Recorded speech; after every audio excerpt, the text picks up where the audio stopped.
মুজিব পরিবারের অবৈধ সম্পত্তি বাজেয়াপ্ত করে জুলাই গণঅভ্যুত্থানে আহত ও নিহতদের পরিবারের মাঝে বণ্টনের দাবি জানিয়েছেন debate for democracy chairman Hasan Ahmed Chowdhury Kiron. জুলাই গণঅভ্যুত্থানের শহীদ বিতর্কী গোলাম নাফিজদের কবরে ফুল দিয়ে শ্রদ্ধা নিবেদন শেষে তিনি এই দাবি জানান।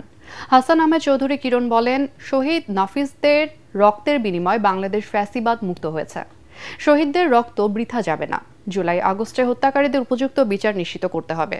এ সময় শহীদ গোলাম নাফিজের বাবা মোহাম্মদ গোলাম রহমান জুলাই গণঅভ্যুত্থানে মামলার দ্রুত বিচারের দাবি জানান। একই সাথে তিনি জুলাই গণঅভ্যুত্থানের শহীদ পরিবারের সদস্যদের সমন্বয়ে গঠিত সংগঠনের পাশে রাষ্ট্রকে দাঁড়ানোর আহ্বান জানান।